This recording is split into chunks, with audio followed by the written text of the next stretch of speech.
Okay, here's a few little pieces of boulder opal from central Queensland, except for that piece there. That's a bit of black potch from Lightning Ridge. It's just come in the parcel. Material's been wetted. I'll bring out the colours a bit more.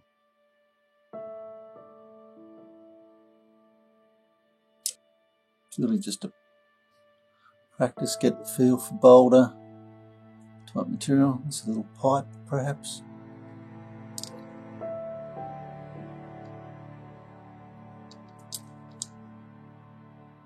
Someone started a bit of matrix, shape it into a bead.